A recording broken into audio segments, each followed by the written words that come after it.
یہ سورہ دو ناموں سے مشہور ہے۔ اعلان برات کس کے لیے ہے اور توبہ کس کے لیے؟ 2 سے 9 ہجری کے درمیان ایسا کیا تبدیل ہوا کہ مسلمان ایک ڈیسائسو پاور بن گئے؟ سنگ میل حدیبیہ ہے۔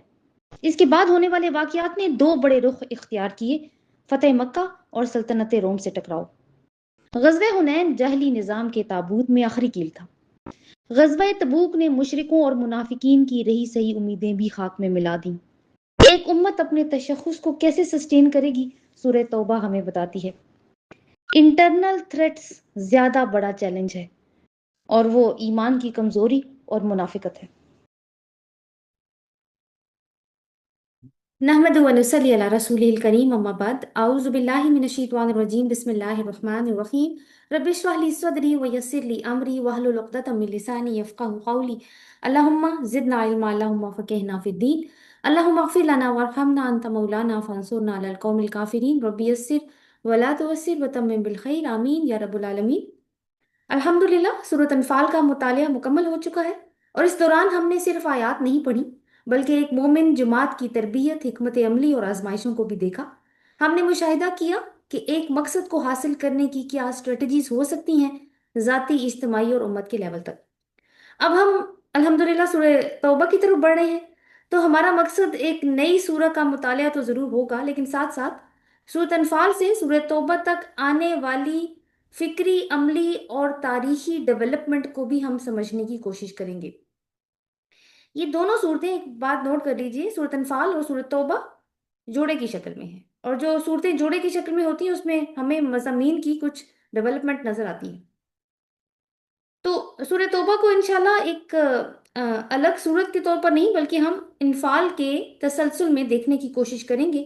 ہم یہ جاننے کی کوشش کریں گے کہ جو اصول، صفات اور ہدایات سورۃ انفال میں دی گئی تھیں، 6-7 سال بعد ان کے کیا نتائج نکلے اور اب کن چیلنجز کا سامنا ہے۔ یعنی یہ وقت آ گیا ہے جبکہ سورہ توبہ نازل ہو رہی ہے 9 ہجری میں۔ ایک امت کی تشکیل ایک محنت طلب کام ہے، اس میں کوئی شک نہیں ہے کہ ایک امت کو تشکیل دینا، اس میں لیڈرشپ انوالو ہوتی ہے، ٹیم انوالو ہوتی ہے اور انتھک محنت ہوتی ہے۔ لیکن یہ کام امپاسبل نہیں ہے، یہ ہو سکتا ہے، یہ ممکن ہے، مگر اس تشخص کو برقرار رکھنا کہ ایک امت تخلیق ہو گئی ہے، اب اس کا تشخص برقرار رہے ایک امت کے طور پر، وہ اس سے بھی بڑا چیلنج ہے۔ تو وہ کیا پاسبل تھریٹس ہو سکتے ہیں جو کہ مشکلات پیدا کر سکتے ہیں، اور ان سے نمٹنے کی کیا صورتیں ہیں، یہ ہم دیکھیں گے اللہ تعالیٰ کی توفیق کے ساتھ۔ چنانچہ یہی کوشش رہے گی کہ جہاں تک ممکن ہو سورہ توبہ کی آیات کا انفال کی آیات کے ساتھ تقابل کریں، مضامین کا کمپیریزن کریں، ڈیولپمنٹ کو سمجھیں، اور پھر ان ڈیولپمنٹس کے نتائج اور اسباق کو اپنے لیے اخذ کرنے کی کوشش کریں۔ تو چلتے ہیں، سب سے پہلے اس کا تعارف دے دیتے ہیں کچھ سورہ توبہ کا۔ جی، زمانہ نزول ہم اس میں ڈسکس کریں گے، پس منظر کچھ دیکھیں گے، اور آیات کے سیکشن اور مضامین کے اوپر بھی بات ہوگی۔ تو سب سے پہلے ہم دیکھیں گے سورت کے نام کے اوپر۔ تو اس سورت کا نام سورہ توبہ ہے، لیکن اس کا ایک دوسرا نام بھی ہے، یعنی یہ دو ناموں سے مشہور ہے یہ سورت، ایک توبہ اور دوسرا البراءہ، یعنی سورہ برات بھی کہا جاتا ہے، کیونکہ پہلی آیت جو ہے نا وہ اعلان برات کے اوپر ہی مبنی ہے۔ اب ہم یہ دیکھیں گے کہ یہ اعلان برات کس کے لیے ہے اور توبہ کس کے لیے ہوگی، کیونکہ بہت سارے گروپس ہیں جن کو ہم ڈسکس کرنے جا رہے ہیں۔ تو اعلان برات تو مشرکین مکہ کے لیے ہے، اہل کتاب کے لیے اور منافقین کے لیے یہاں پر، اور توبہ کس کے لیے ہے؟ ہر اس گروہ کے لیے، اس شخص کے لیے جو کہ خلوص نیت سے اللہ تعالیٰ کی طرف لوٹنا چاہتا ہے، اس کے لیے توبہ کا دروازہ کھلا ہے۔ اب یہاں پہ ایک سوال کھڑا ہوتا ہے کہ آخر وہ کون سی غیر معمولی تبدیلیاں تھیں جو سورۃ انفال اور سورہ توبہ کے درمیان گزرنے والے محض 6-7 برسوں میں تاریخ عرب کا نقشہ بدل چکی ہیں، کیونکہ کافی وقت گزر چکا ہے، ٹھیک ہے۔ اور ایک بات سامنے ہمارے پہلے سے موجود ہے، سورۃ انفال کا جو نزول ہے وہ 2 ہجری ہے، اور سورہ توبہ کا جو ہے وہ ہے 9 ہجری۔ تو آپ اس میں دیکھیے یہ کافی 6-7 سال کا درمیانی عرصہ ہے جو کہ گزر چکا ہے۔ تو اس کے اوپر میں تھوڑی سی ڈیٹیل میں بات کروں گی۔ سلائیڈ پہ جو آپ کے سامنے چیزیں نظر آ رہی ہیں وہ بلٹس میں نظر آ رہی ہیں۔ تو زمانے نزول کا جب ہمیں پتہ چل گیا، تو اب ہم ان واقعات کے اوپر تھوڑا سا بات کریں گے جس کا تعلق ان مضامین کے ساتھ ہوگا۔ تو بیسکلی ایک مائل سٹون ہمیں نظر آتا ہے جو کہ ان سالوں کے اندر ہوا، یعنی 2 ہجری اور 9 ہجری کے درمیان میں ایک بہت بڑا مائل سٹون اچیو ہوا، اور وہ ہے صلح حدیبیہ۔ تو صلح حدیبیہ ہوئی ہے 6 ہجری میں، ٹھیک ہے؟ اور ہجری کیلنڈر کا اجرا کب کب سے ہوتا ہے؟ جب سے ہجرت ہوتی ہے۔ تو اب دیکھیے کہ حدیبیہ تک 6 سال گزر چکے ہیں، یعنی ہجرت ہو کے 6 سال کے بعد حدیبیہ رونما ہوا، حدیبیہ کا واقعہ۔ تو ایک مسلسل جدوجہد کا نتیجہ تھا یہ، کہ عرب کے تقریباً 1/3 حصے میں اب اسلام ایک منظم سوسائٹی کا دین بن چکا تھا، ایک مکمل، اس کا اپنا کلچر ہے، اس کا اپنا ایک تمدن ہے، وہ ایک بااختیار ریاست بن چکی ہے۔ حدیبیہ کی شرائط کے اوپر بہت زیادہ ڈیٹیل میں تو نہیں، لیکن کچھ بات میں 2 شرطیں تو میں آپ کے سامنے ضرور رکھوں گی۔ یہ وہی صلح حدیبیہ ہے جب رسول اللہ صلی اللہ علیہ وسلم عمرے کے ارادے سے گئے تھے اور قریش مکہ نے ان کو عمرہ نہیں کرنے دیا تھا، تو پھر ایک ٹریٹی سائن، ایک معاہدہ سائن ہوا تھا۔ اس کا ایک پوائنٹ یہ تھا کہ دونوں فریقوں میں، یعنی مسلمان اور مشرکین مکہ کے درمیان میں 10 سال تک جنگ بندی رہے گی۔ ان 10 سالوں کے درمیان میں، کیونکہ عرب جو ہے وہ مختلف قبائل میں منقسم تھا، تو عرب کے قبائل جو بھی چاہیں اپنی مرضی سے، اپنی آزادی سے مسلمانوں کا ساتھ دینا چاہیں، یعنی ان کے ساتھ الحاق کرنا چاہیں وہ کر سکتے ہیں، اور اگر وہ مشرکین مکہ کے ساتھ الحاق کرنا چاہیں تو وہ کر سکتے ہیں۔ تو 2 قبیلوں کے نام بس نوٹ کر لیجئے، ایک ہے بنو خزاع اور ایک ہے بنو بکر۔ تو بنو خزاع نے مسلمانوں کے ساتھ الحاق کرنا پسند کیا، اور بنو بکر جو ہے انہوں نے مشرکین مکہ کے ساتھ، لیکن دونوں کے درمیان میں دشمنی تھی۔ تو اب ہوا کیا کہ یہ بس میں نے آپ کے سامنے 2 ہی شرطیں رکھی ہیں، باقی اب کچھ آپ کے مائنڈ میں بھی ہوگا انشاءاللہ، بعد میں بھی بات ہوتی رہے گی۔ اب صلح حدیبیہ جب واقعہ ہو گئی تو اسلام کو یہ موقع حاصل ہو گیا کہ اب چونکہ تھوڑا سا اطمینان کا ماحول مل گیا کہ 10 سال کی جنگ بندی جو ہو چکی ہے، اعلان ہو چکا ہے، دستخط ہو چکے ہیں، تو اس کے بعد جو میں نے آپ سے کہا نا کہ حدیبیہ ایک مائل سٹون تھا، تو اس سے کیا ہوا کہ 2 بہت بڑے نتائج نکلے۔ ایک نتیجے کا تعلق تو عرب کے اندر کے علاقے سے ہے، یعنی عرب سے ہے، اور دوسرے کا تعلق عرب سے نہیں ہے، عرب سے باہر کی دنیا سے ہے، عرب سے باہر، ٹھیک ہے؟ تو یہ صورت اصل میں اس چیز کو بھی ڈیل کرتی ہے۔ اب یہاں پہ میں تھوڑا سا مضمون جو ہے نا وہ یہاں پہ مطلب سورہ توبہ کا روک کے کہ جو ہم ڈسکس کریں، ایک اور چیز کے اوپر آپ کی توجہ دلواؤں گی کہ رسول اللہ صلی اللہ علیہ وسلم کی جو بعثت ہے اس کے 2 پہلو ہیں۔ سورہ سبا کی آیت ہے 28، اس میں اللہ تعالیٰ فرماتے ہیں وَمَا أَرْسَلْنَاكَ إِلَّا كَافَّةً لِلنَّاسِ بَشِيرًا وَنَذِيرًا وَلَكِنَّ أَكْثَرَ النَّاسِ لَا يَعْلَمُونَ، اور ہم نے آپ صلی اللہ علیہ وسلم کو تمام انسانوں کے لیے بشارت دینے والا اور خبردار کرنے والا بنا کر بھیجا، لیکن اکثر لوگ نہیں جانتے۔ تو کس کے لیے بھیجا ہے؟ تمام انسانوں کے لیے، یہ بات نوٹ کرنے والی ہے۔ ایک اور جگہ پہ ارشاد باری ہے کہ وَمَا أَرْسَلْنَاكَ إِلَّا رَحْمَةً لِلْعَالَمِينَ، اور نہیں بھیجا ہم نے آپ کو مگر تمام جہانوں کے لیے رحمت بنا کر۔ تو ان دونوں آیات سے ہمیں یہ معلوم ہوتا ہے کہ رسول اللہ صلی اللہ علیہ وسلم کی بعثت تو سارے جہانوں کے لیے ہے، لیکن آپ اپنی ایک قوم میں بھی تو مبعوث ہوئے ہیں، یعنی عربوں کی طرف بھی تو رسول ہیں آپ۔ تو یہ 2 پہلو بنتے ہیں، ایک ہے ان کی بعثت خاص اور ایک ہے ان کی بعثت عام۔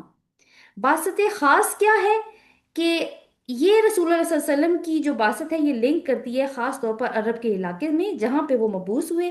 اس میں پہلے رسول اللہ صلی اللہ علیہ وسلم کی وہ جو 12 سالہ مکی زندگی ہے، ان کی اسٹرگل ہے، اور پھر مدینہ کی طرف تقریباً 10-11 سال کی زندگی ہے شامل ہے ہجرت کے بعد۔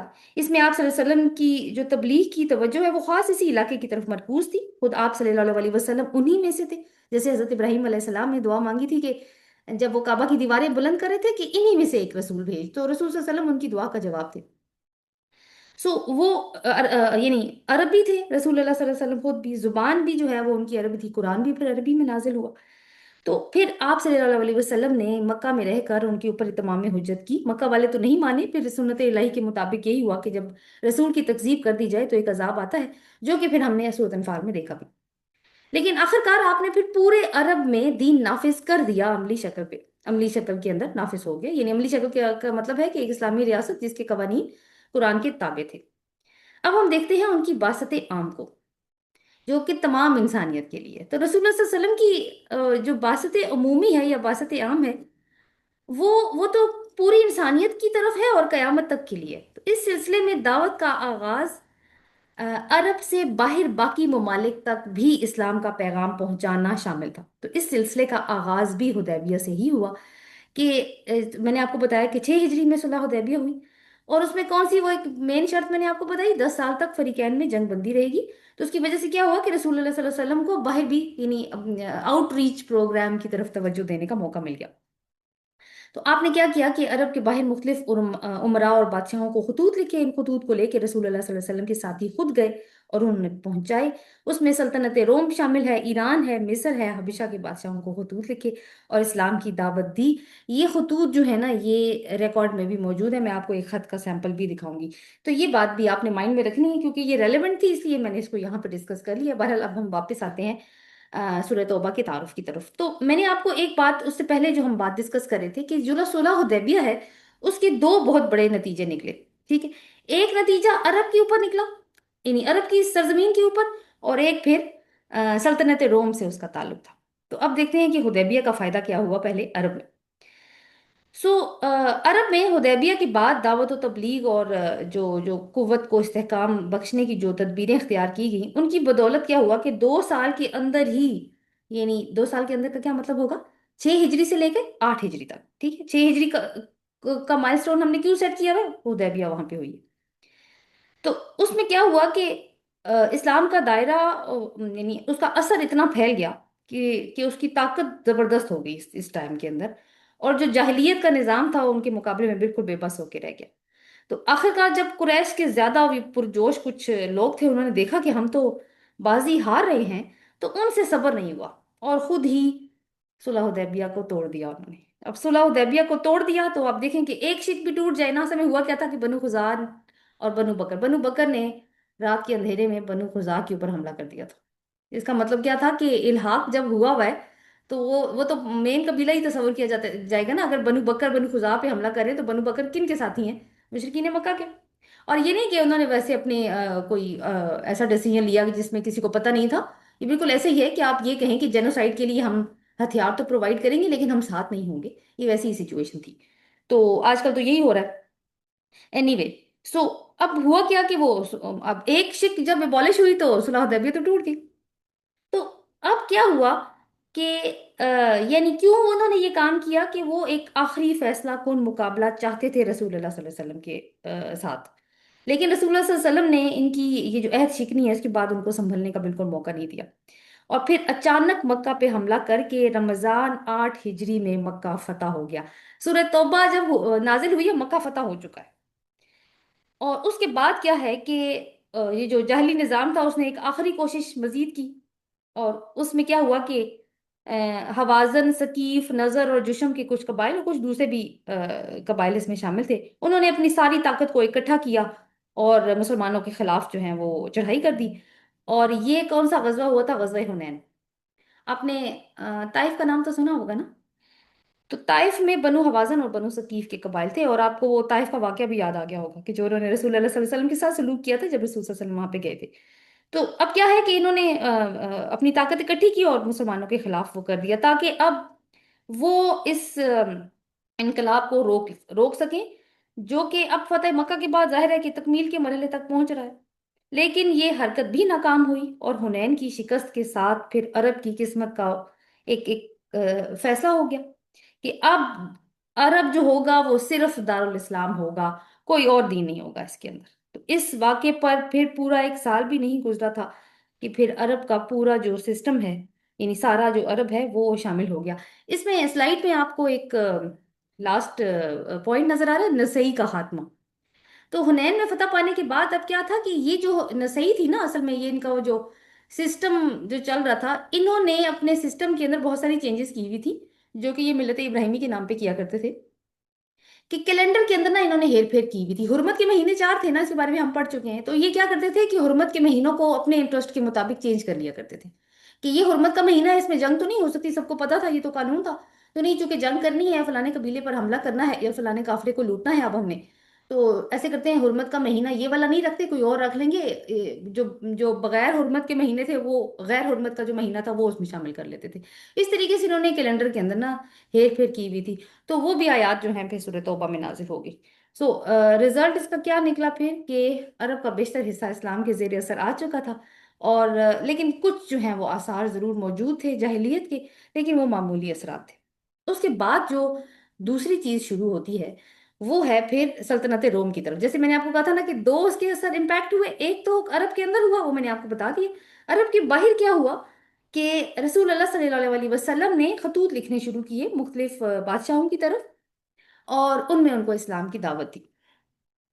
اچھا، اب یہاں پہ ہوا کیا کہ اس ٹائم پہ کہ جب یہ جنگ تبوک ہوئی ہے، جنگ تبوک اس سلسلے میں ہوئی تھی سلطنت روما کے ساتھ، اور اس کا پس منظر ابھی ہم تھوڑی دیر میں دیکھیں گے. تو بس ایک بات نوٹ کر لیجیے کہ جنگ تبوک میں مسلمانوں کا 30,000 کا لشکر تھا، اور جو رومیوں کے مقابلے میں گیا تھا، اور پہلی دفعہ ایک غیر عرب قوم کے ساتھ ان کی جنگ تھی. لیکن اللہ تعالیٰ نے بہت زیادہ کامیابی دی رسول اللہ صلی اللہ علیہ وسلم کو، اور اسلام کی دھاک بیٹھ گئی. اور جو قبائل تھے آس پاس کے، انہوں نے اسلام کے اندر داخل ہونے کا فیصلہ کر لیا. تو وہ جو صورت نازل ہوئی نا، اذا جاء نصر اللہ والفتح ورأیت الناس يدخلون فی دین اللہ افواجا، سورہ نصر، جب اللہ کی مدد آ گئی اور فتح نصیب ہوئی تو آپ نے دیکھ لیا کہ لوگ فوج در فوج اسلام میں داخل ہو رہے ہیں. تو یہ پھر اس کے بعد ہوا تھا، تبوک کے بعد. اب غزوہ تبوک کی اگر ہم بات کریں تو غزوہ تبوک جو ہے نا وہ اچانک نہیں ہو گیا تھا، اس کا ایک بیک گراؤنڈ ہے. اور اس سے پہلے ایک اور جنگ ہوئی تھی، اس کا نام ہے جنگ موتا. یہ یعنی رومی سلطنت سے جو کشمکش کی ابتدا تھی نا، وہ 8 ہجری جب مکہ فتح ہو چکا تھا اس سے پہلے سے ہو چکی تھی. رسول اللہ صلی اللہ علیہ وسلم نے، جیسے میں نے آپ کو پہلے بتایا کہ حدیبیہ کے بعد خطوط لکھے. تو ایک خط جو آپ نے لکھا وہ بسرا کے ایک امیر تھے، اس کا نام تھا شرحبیل بن عمر غسانی. اس کے پاس ایک خط بھیجا، اور رسول صلی اللہ علیہ وسلم کے صحابی تھے حضرت حارث بن عمیر ازدی رضی اللہ عنہ. وہ لے کر خود گئے ہیں اس رومی گورنر کے پاس رسول صلی اللہ علیہ وسلم کا خط لے کے. لیکن اس نے کیا کیا کہ سفارتی قوانین کو پامال کرتے ہوئے آپ صلی اللہ علیہ وسلم کے سفیر کو، یعنی صحابی کو شہید کر دیا. اب صحابی کا، یعنی یوں کہنا چاہیے کہ سفیر کا قتل، وہ بین الاقوامی قانون اس وقت یہی تھا کہ سفیر کا قتل جو ہے وہ اعلان جنگ ہوا کرتا ہے. تو پھر کیا ہوا کہ رسول اللہ صلی اللہ علیہ وسلم نے 8 ہجری جمادی الاولیٰ ہے، یہ جمادی الاول جس کو ہم کہتے ہیں، جمادی الاول 8 ہجری میں 3,000 مجاہدین کا ایک لشکر بنا کر شام کی سرحد کی طرف بھیجا، تاکہ آئندہ کے لیے یہ ہے کہ ان کو سبق حاصل ہو جائے، کس طرح کی حرکت نہ کریں اور مسلمانوں کو کمزور نہ سمجھا جائے، اور کمزور سمجھ کے ان کے اوپر زیادتی کی جرت نہ کی جائے. تو اب یہ کب ہوا ہے؟ جمادی الاول 8 ہجری میں. اور مکہ کا فتح ہوا تھا رمضان 8 ہجری میں، یعنی بعد میں کچھ ٹائم بعد مکہ فتح ہو گیا تھا. لیکن میں جیسے آپ کو جو پوائنٹ میں بتانا چاہ رہی ہوں وہ یہ ہے کہ سلطنت روم، یا آپ یوں کہیں کہ یہ جو شام کا علاقہ تھا، ان سے جو کشمکش کا آغاز تھا وہ پہلے سے ہو چکا تھا. اور اس کا آغاز کہاں سے ہوا تھا؟ کہ وہ جو سفیر کا قتل ہو گیا تھا اس کی وجہ سے. اب ہوا کیا کہ جب مسلمانوں کا لشکر پہنچا 3,000 کا، تو پتہ چلا کہ آگے تو بہت بڑا لشکر موجود ہے، اور وہ جو شرحبیل بن عمر ہے وہ 1 لاکھ کا لشکر لے کے مقابلے پہ آیا ہوا ہے. اور خود جو کیسر روم ہے وہ حمص کے مقام پہ موجود تھا، اور اس کا جو بھائی تھا تھیوڈور، اس کی قیادت میں 1 لاکھ کی مزید فوج بھی ریڈی تھی. تو ان خوفناک اطلاعات جب مسلمانوں کے پاس پہنچی تو بھی مسلمانوں کا حوصلہ پست نہیں ہوا، اور انہوں نے کہا کہ نہیں. پہلے تو ایک دفعہ انہوں نے سوچا کہ رسول اللہ صلی اللہ علیہ وسلم کو اس سے آگاہ کیا جائے، لیکن پھر کیا ہوا کہ وہ آگے بڑھے اور انہوں نے اس کے ساتھ مقابلہ کیا، لیکن بہت زیادہ کیونکہ فرق تھا. اب جنگ تو شروع ہوئی اور مسلمان بہت بے جگری کے ساتھ لڑے، مگر یہ ہے کہ جو 3 سپہ سالار رسول صلی اللہ علیہ وسلم نے بنائے تھے وہ شہید ہو گئے تھے. اور پھر حضرت خالد بن ولید نے اس لشکر کی کمان خود اپنے ہاتھ میں لے لی تھی. یہی وہ جنگ ہے، جنگ موتا، جہاں پہ جس کی وجہ سے خالد بن ولید رضی اللہ عنہ کو سیف اللہ کا خطاب رسول اللہ صلی اللہ علیہ وسلم نے دیا تھا. تو اینی وے، اب ہوا کیا تھا اس وقت کہ حضرت خالد بن ولید جو ہے نا وہ مسلمانوں کے لشکر کو، کیونکہ جنگی اسٹریٹجسٹ وہ بہت زبردست تھے، انہوں نے کچھ طرح کی اسٹریٹجی کھیلی کہ مسلمانوں کا لشکر بچا کے نا وہ نکال کے واپس مدینہ لے آئے. تو لیکن اس سے ہوا کیا کہ کیونکہ اس ٹائم کی 2 سپر پاورز تھیں، جیسے آج بھی سپر پاور، ابھی تو ایک ہی سپر پاور ہے، لیکن کچھ ٹائم پہلے 2 ہوا کرتی تھی ہمارے ہاں بھی. لیکن اس ٹائم پہ رسول اللہ صلی اللہ علیہ وسلم کے ٹائم میں جو 2 سپر پاورز تھیں، ایک سلطنت روم تھی اور ایک سلطنت فارس تھی، یعنی جو ایرانی تھے وہ سپر پاور تھے، اور ایک یہ شام کا جو علاقہ تھا. میں تھوڑی دیر میں آپ کو نقشہ بھی دکھاتی ہوں. تو اب ہوا کیا کہ جب یہ والا کام ہوا اور آس پاس کے قبائل نے دیکھا کہ چھوٹی سی ایک جماعت آئی ہے اور یہ ان کا کچھ بھی نہیں بگاڑ سکے، اور وہ اچھے خاصے ٹائم تک ان کو چیلنج کر کے واپس بھی نکل گئے ہیں، تو ان کا نا جو ایک وہ اسٹیچر بنا ہوا تھا نا سپر پاور کا، وہ شیک ہونا شروع ہو گیا. تو لوگوں نے کہا کہ اتنی بھی کوئی پاور، بڑی پاور نہیں ہے، ان کے ساتھ بھی مقابلہ ممکن ہے۔ تو اس کی وجہ سے جو بہت سارے قبائل تھے جو آس پاس رہا کرتے تھے، شام کے علاقے اور اس سے متصل عرب قبائل تھے، نیم عرب قبائل تھے، تو انہوں نے اسلام کی طرف توجہ دی اور ہزاروں کی تعداد میں لوگ جو ہیں وہ مسلمان ہونے شروع ہو گئے۔ اور اس زمانے میں جو سلطنت روم کی عربی فوجوں کا ایک کمانڈر تھا، فروا بن عمر الجزامی اس کا نام تھا، وہ مسلمان ہو گیا۔ اور اس نے اپنے ایمان کا اتنا زبردست ثبوت دیا کہ لوگ جو ہیں، وہ جو سارے علاقے کے لوگ تھے، وہ حیران ہو گئے اسے دیکھ کر۔ کیسر کو جب پتہ چلا، کیسر روم جو بادشاہ تھا روم کا، اس کو جب معلوم ہوا کہ فروا نے تو اسلام قبول کر لیا، تو اسے گرفتار کر کے اپنے دربار میں بلوایا اور اسے کہا کہ میں تمہیں دو آپشن دیتا ہوں، ایک سلیکٹ کر لو، یا تو اسلام کو چھوڑ دو، اور اسلام کو چھوڑو گے تو تمہیں نہ صرف رہا کر دیا جائے گا بلکہ اپنے عہدے پر بھی بحال کر دیا جائے گا، اور دوسرا راستہ تمہارے لیے موت ہے۔ تو انہوں نے موت کا راستہ پہ چنا، لیکن انہوں نے کہا میں اسلام نہیں چھوڑوں گا، اور اسلام کی راہ میں انہوں نے جان دے دی۔ تو یہ وہ کچھ واقعات تھے جنہوں نے کیسر کو اس خطرے کی اہمیت محسوس کرا دی کہ جو عرب سے اٹھ کر اس کی سلطنت کی طرف بڑھ رہا تھا، کہ یہ کوئی عام خطرہ نہیں ہے۔ تو پھر کیا ہوا کہ اس کے بعد اب دیکھیں جنگ موتا ہو گئی 8 ہجری میں۔ اب اس کے بعد یعنی ایک سال کے بعد دوسرے سال کیسر نے مسلمانوں کو جنگ موتا کی سزا دینے کے لیے شام کی سرحد پر فوجی تیاریاں شروع کر دی۔ اور ایک نہ غسانی سلطنت تھی، ایک سیکنڈ آپ دیکھیے گا، آپ لوگ اپنا نقشہ کھول لیں۔ یہ وہ خط ہے، یہ میں نے ایک خط کا سیمپل رکھا ہے، آپ لوگوں کو نہیں بھجوایا، بھجوا دوں گی تھوڑی دیر میں۔ یہ آپ دیکھیے رسول اللہ صلی اللہ علیہ وسلم کا ہاتھ کا لکھا خط ہے، اور نیچے نا مہر نبوت بھی لگی ہوئی ہے۔ تو یہ انٹرنیٹ پہ آپ دیکھیں تو آپ کو اس طرح کے خطوط مل جاتے ہیں۔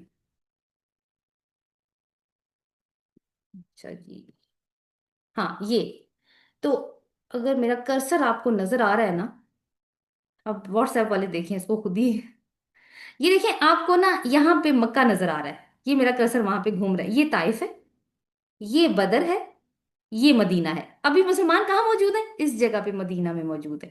یہ احد کا مقام ہے اور یہ خیبر ہے۔ اینی وے ہم نے مدینہ سے جانا ہے اس طرف، شمال کی طرف جانا ہے، کس کی طرف؟ بیزنٹین امپائر کی طرف، جو کہ سلطنت روما ہے۔ یہ آپ کو دیکھیں، یہ پنک کلر کی جو نظر آ رہی ہے نا نقشے میں، بائیں ہاتھ پہ نظر آ رہی ہوگی، یہ بیزنٹین امپائر ہے، اس طرف جانا ہے مسلمانوں نے۔ اس سے پہلے آپ دیکھیں کہ آپ کو ایک اور چھوٹی سی سلطنت نظر آ رہی ہے جو کہ لائٹ پنک کلر کی ہے، غسانیڈز لکھا ہوا ہے، یہ غسانی سلطنت بھی ہے۔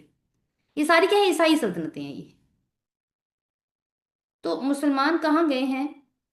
تبوک، یہ تبوک آپ کو پہلے نظر آ رہا ہے یہ، لیکن یہ تو بعد میں ہوا نا، پہلے کہاں گئی ہے؟ اس جگہ پہ، یہ غسانی اور بیزنٹین امپائر کے تقریباً آپ دیکھیں تقریباً بارڈر کا ایریا ہی بن رہا تھا، یہاں پہ جنگ موتا ہوئی ہے اس جگہ پہ، اور تبوک یہاں پہ ہوئی تھی۔ واپس چلتے ہیں آپ۔